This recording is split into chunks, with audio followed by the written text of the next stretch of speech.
Welcome to the Lowcountry Revolutionaries, the podcast that dives deep into the heart of Charleston, South Carolina's vibrant entrepreneurial scene. I'm your host, Bill Bellott, founder of Veritas Exoscience, and each week we're spotlighting the boldest innovators from the Chucktown Startups community. These are the visionaries pouring their heart and soul into the businesses that are transferring Charleston into a global hub of creativity and American ingenuity. Get ready for raw, real conversations with the trailblazers shaping our city's future. Let's dive in. I would like to welcome John Henderson. John is the managing partner of Henderson Henderson, a South Carolina law firm serving individuals, families, and businesses. He leads the firm's civil litigation, family law, and estate planning practices and has litigated hundreds of cases throughout South Carolina. Welcome, John. How are you doing? I'm great. How are you doing, Bill? I'm doing wonderful. So, You're gonna have to tell me what some of that stuff means. You know, civil litigation, family law, and estate plan. I have some inkling of some of those things, like wills and trust, and divorces and adoptions and that kind of stuff. But what does all that kind of mean for folks? Well, lawyers have an interesting task. What we do is we try to solve people's problems for them. Right? People come to us with their big crisis. Sometimes they're little things, sometimes they're big things, but a lot of times is the most consequential thing happening in their life. Right. They go to doctors for those things, they go to lawyers for other things. So they come to us with what we get is we get people whose businesses are falling apart. Maybe two people are splitting up. Somebody's stolen some money. Could be a contract dispute that somebody's trying to come after somebody. Partner disputes are a big one. We also have a family, so that business litigation division is pretty big for us. Right. My brother oversees that portion of the firm. But then we see the family law, as you alluded to. It's mostly divorce, could be custody cases. Right. Sometimes they're adoption cases. Then we have this kind of probate and estate division as well. What we see in there is we set up on the front end of it, we try to set up estate plans for folks. But then on the back end of it, when somebody's passed away, we can do the probate administration. But if there's problems, you got two kids on one kid, they're fighting over some money. Right. Now we got a probate litigation problem. So at the end of the day, when it all comes down to it, is that lawyers are trying to solve problems, or at least we are trying to solve problems without necessitating litigation. But a lot of our cases require filing a lawsuit, going through all the proper ways of getting information we need, called discovery, in order to assess for ourselves and to tell our clients, advise them where we should go and how we handle these things. That's awesome. What their options are. Yeah, that's awesome. I tell people I've been through some I'll say on the civil litigation side, and it's like there may be some people out there that don't like lawyers because of reputation. But at the end of the day, when you get into these kind of situations where it's a crisis, it's super important. It's the best money you'll ever spend. Yeah. And it's one of those things where, giving people peace of mind. You say problem solver, you also give a lot of people peace of mind because you're going into. While some people would argue, the court system is fairly simple, and straightforward. You talk to the judge and do that. There's a lot of working pieces in there that you guys know that nobody else knows, right? That's right. I think Jerry Seinfeld had an episode, many years ago on his show that he was talking about lawyers are the ones who actually, when you sit down to play a board game, they're the ones who read the rules, right? That are, and that's kind of what it is. Like we're supposed to be the ones who understand the rules, the way life is supposed to be working, and we try to sort that out.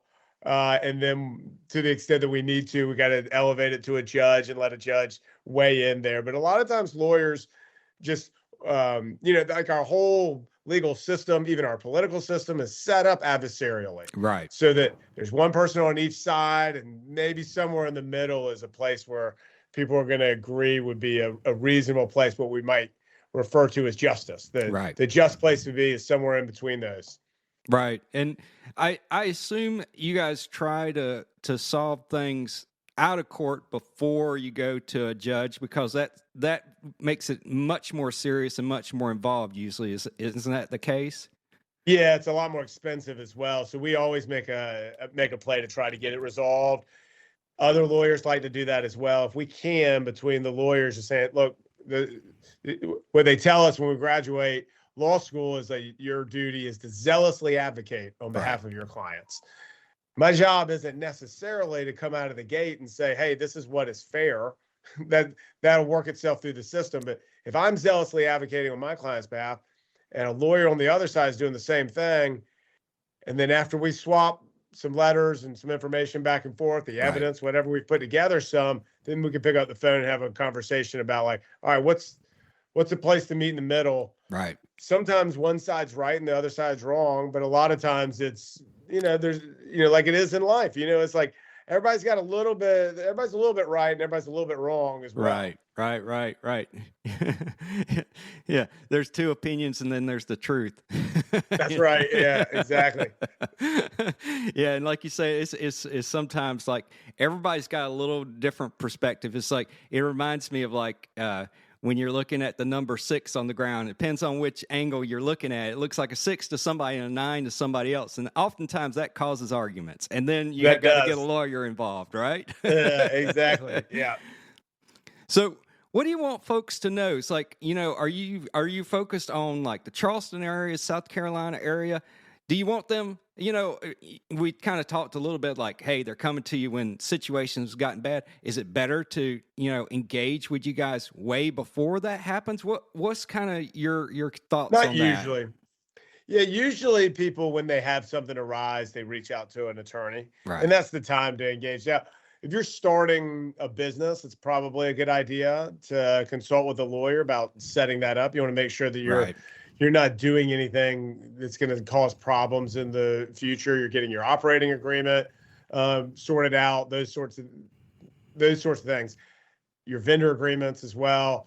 There's a lot that you can do there on the front end by using a lawyer. Right. Usually people come to us when they're having a problem. They sniff something's coming. Yeah.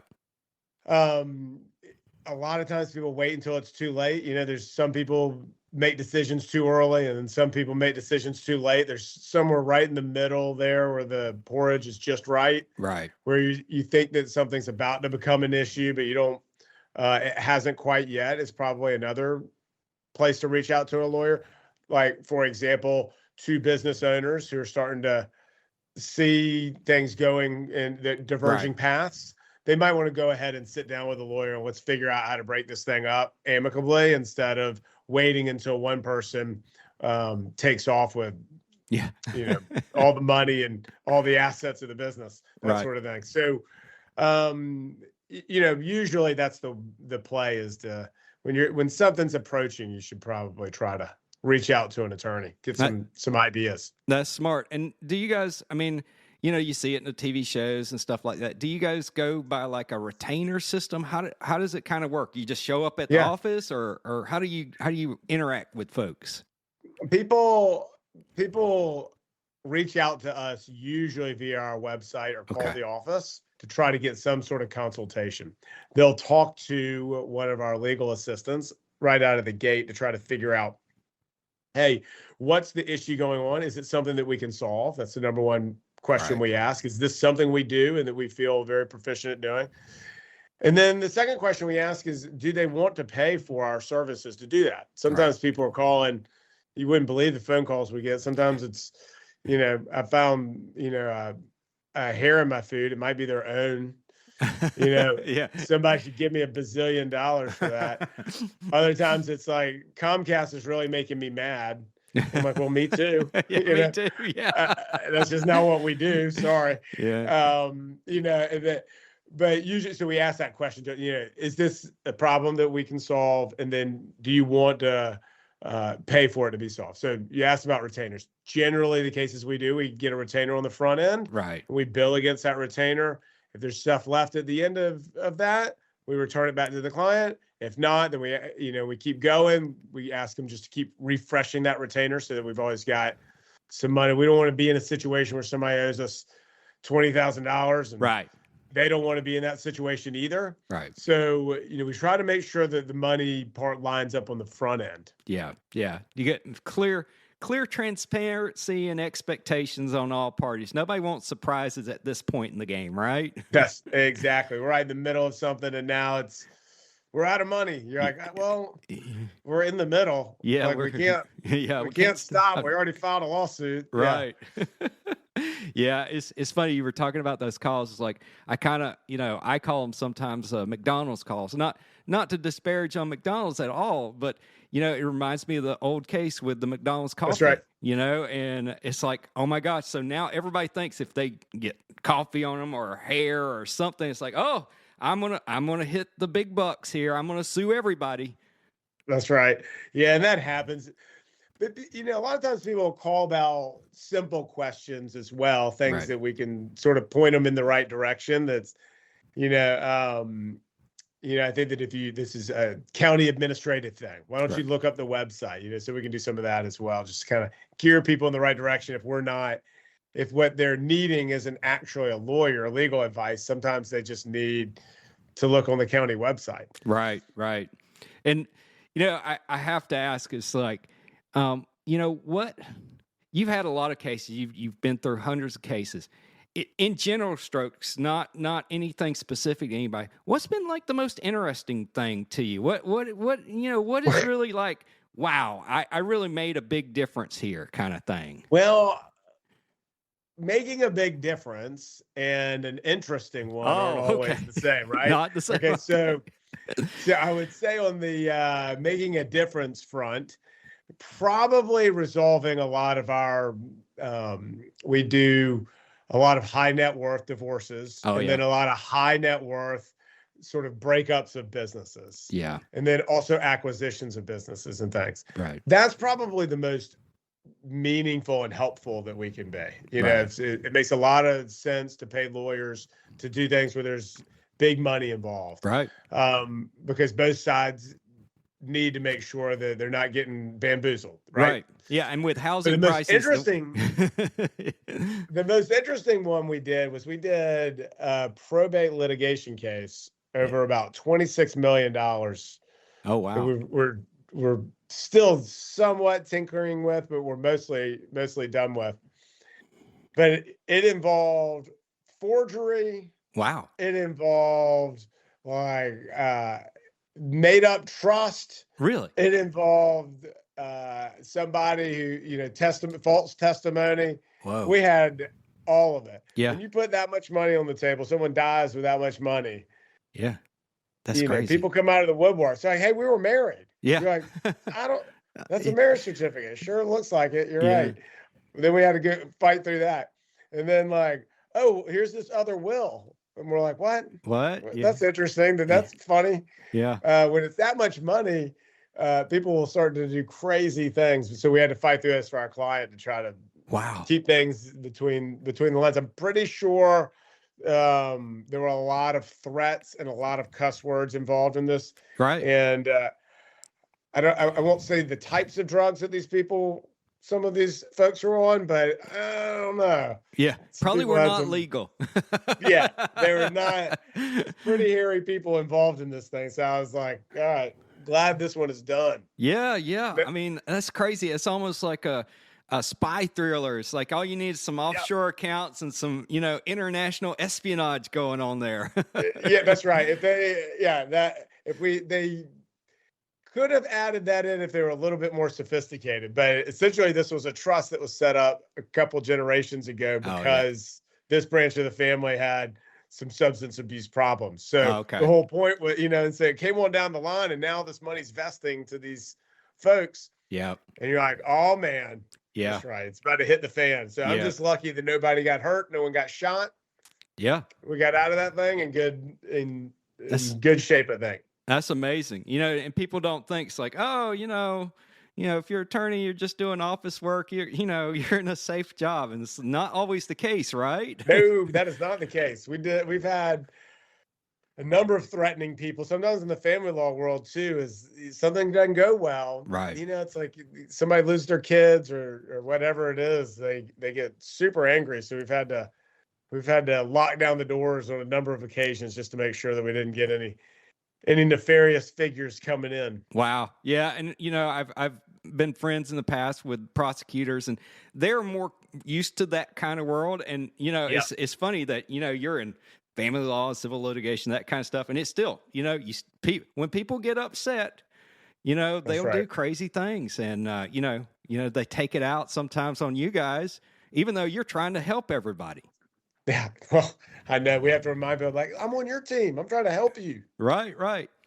So are you guys in downtown Charleston? Or are you Yeah. West Ashley? Okay. No, we're downtown Charleston. We have an office in Pawleys. We have an office in Summerville, and we're Okay. about to open one up in Myrtle Beach as well. So we've got a dozen attorneys. Okay. Started with Wesley and I, just the two of us. Right. We were smaller firms. We broke away from them a few years after practicing, just simply because we didn't feel like we had friends who were business owners. Right. They were doing really well in their businesses. They would ask us questions. We weren't able to help them. We'd ask our friends. They were doing insurance defense, or they were doing personal injury. They were doing something super specialized. And so we thought, well, these are the folks we want to be helping. So we came together really to help solving problems for business owners. Yeah. And out of that grew sort of, their parents would pass away, or they needed an estate plan. So we learned how to do some estate planning. Out of that grew our family law division. And then we had already both of us had done some litigation before in the past. So just kind of turned into what it is now, which is like we have the business division, the family law division, estates and probate division, and then we do a good bit of litigation between each of those. Right. Yeah, that makes total sense, because, there's a lot of small businesses in this area, more and more every day. A lot of them start out as family businesses. And so you do get into, wills and trust, and, how do you handle a split when, okay, now they're family members and it's a business split? That's tough. Yeah, it does. It gets but you can navigate it if you're thinking forwardly. Usually the people who get into trouble are not forward thinking about it. They think, oh, everything's gonna be fine. We're gonna make $1 bazillion and it won't matter. Right. And it's just not usually what happens. Everybody will have so much money. We're gonna be like Scrooge McDuck jumping into one of those big pits of gold, right? And that's just not the way that it goes. Yeah. Most of the time, usually people do fine, but you could always do better. And then they start fighting about those things. So having a succession plan, with your business, and then the estate planning element set up certainly makes a lot of sense for most people. Yeah. It's funny. It's like I always look at money as sort of like an amplifier. It doesn't make the music; it just makes the music a lot louder. And that applies to problems too. If you got problems, this is only going to make the problems a lot louder. I think that's probably right. Yeah. So, well, that's cool. This is awesome. So you guys have businesses sort of all over the area now, and expanding to Myrtle Beach. That's awesome. Still going to stay in sort of the same area of law, or are you going to expand? Okay, awesome.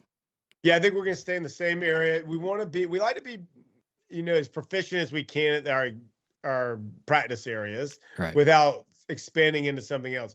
Now, we do, in our business realm, there are endless possibilities there. Right. We've got an attorney that can do commercial transactions, and we've got attorneys that can do the mergers and acquisitions, and we've got attorneys that can do a number of different things here. We do some transactional work, although AI is probably eating into some of that. Sure. Which we should actually talk about AI in a minute in law. Yeah, it's please do, because everybody's using AI for business decisions, and a lot of them are legal implications on that. Some AIs will put on there and say, hey, we're not a legal advisor, or we're not a medical advisor, but that doesn't mean anything. So where do you fall on this whole AI thing, and where can it be used good, and where it's not a good place to use it? The way we think about it is just kind of like your pilot. Yeah. You want them to know how to fly the plane. Yeah. And then if they can use autopilot, that's great, but they know when it's functioning right, not functioning well. But they can always take over and land the plane. Yeah. We think about the same thing. AI should probably be used by the lawyers because they know the questions to ask. Right. We tell our clients, we want you to be informed, as informed as you can. But here's the problem that we've run into, and it's not our problem. We're happy to do it. Is they get billed for all the time that they're spending with us.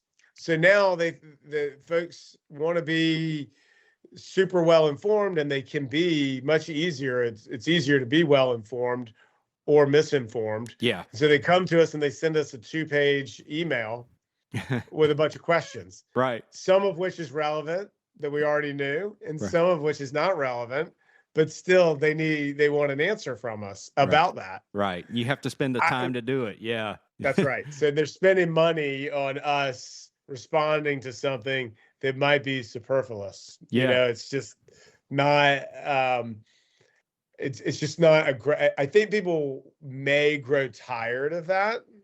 It's like the same person a lot of times is saying like, hey, watch the cost here. We're like, okay, that's great. We'll be cost effective. I think we can get this job done.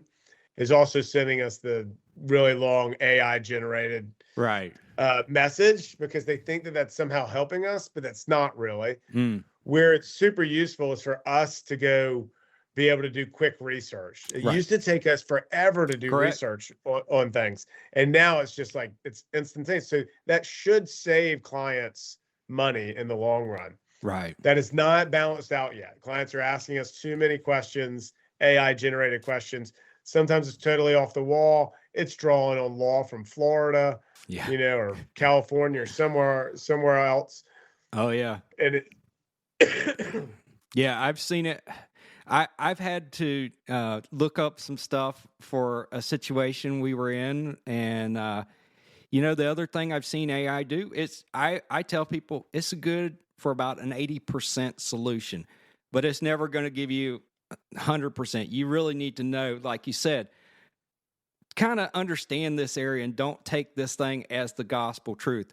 I've had it give supposedly court cases and stuff that happened, but it was a mix match of a bunch of different things, and it was never that actual court case. It was, as they say, a hallucination. Are you guys dealing with that too?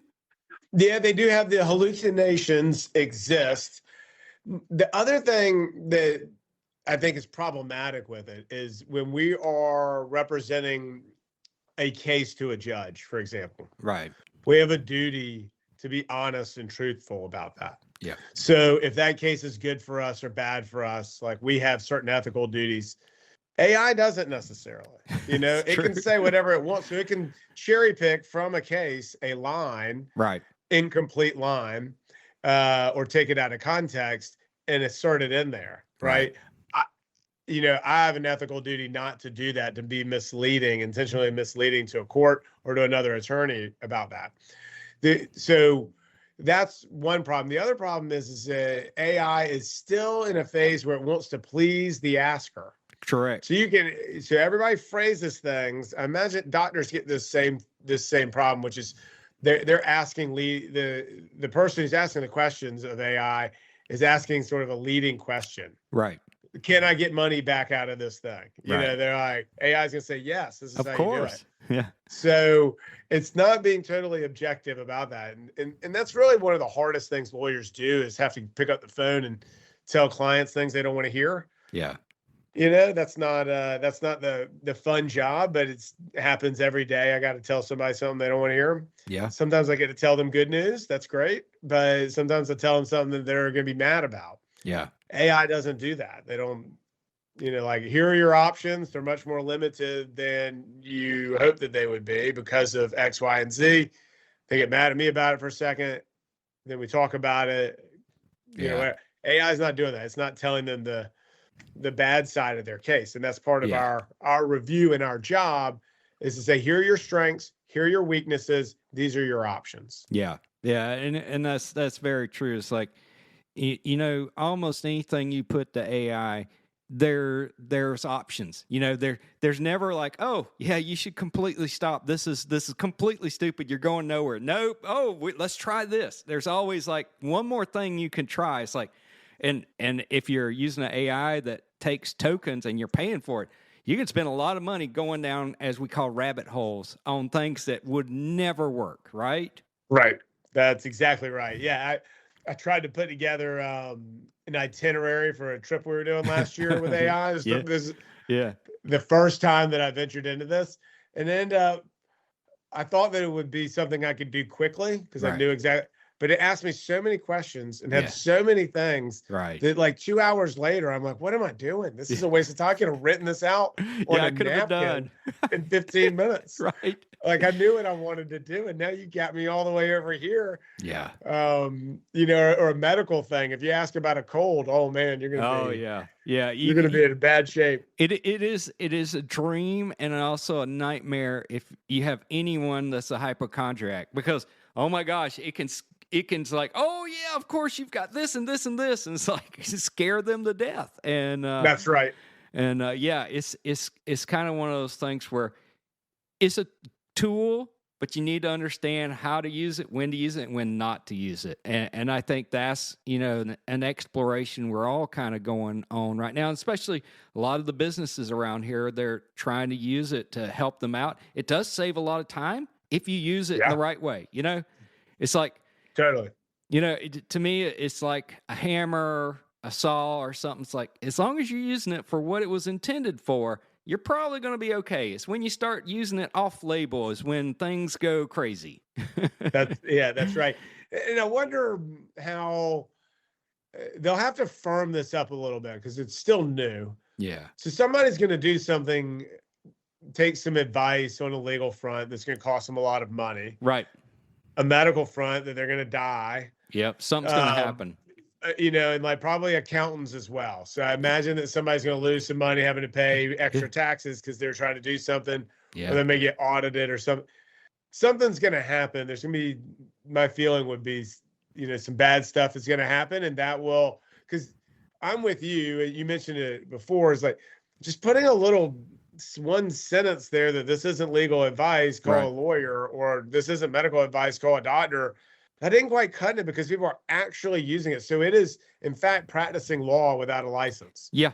Oh, which like no one's allowed to do. Right. Except for AI. Yeah. So it becomes, you know, so I don't know that its existing form will stay forever.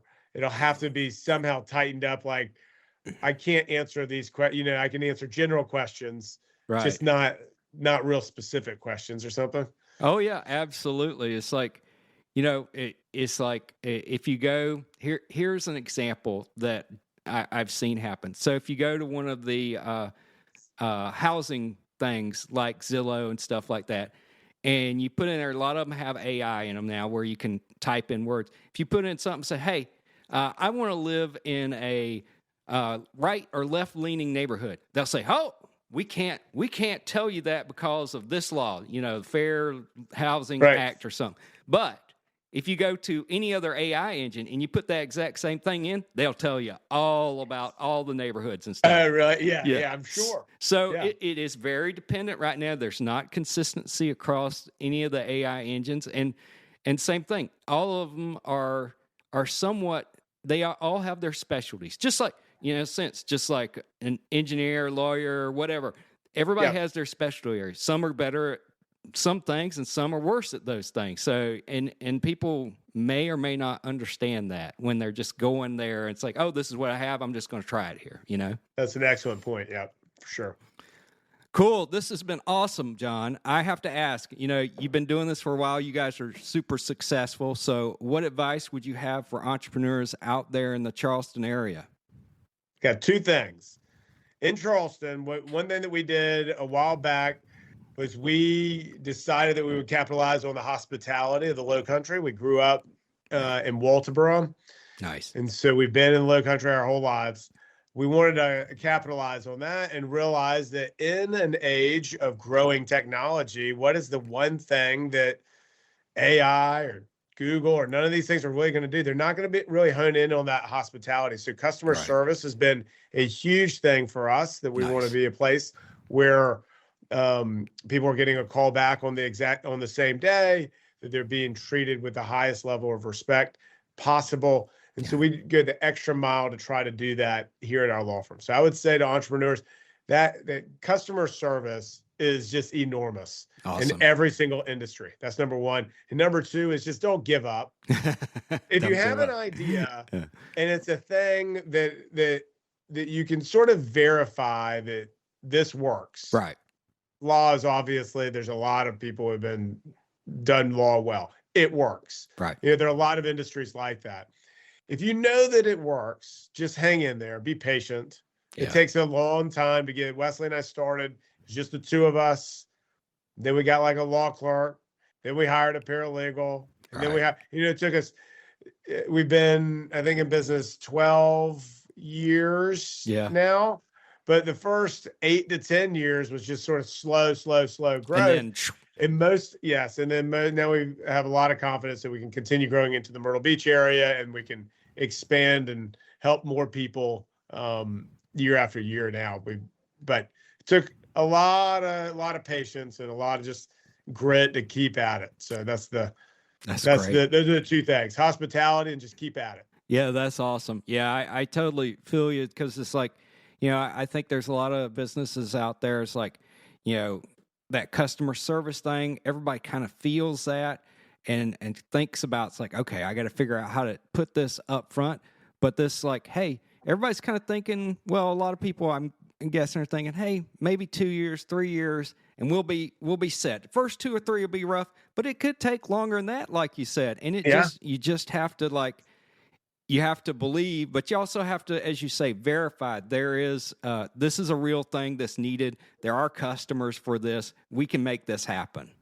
Right. I couldn't, if you're trying to create flying cars or something, like that, or something just totally random. It's like, but if it is something that is verifiable, that works, just hang in there.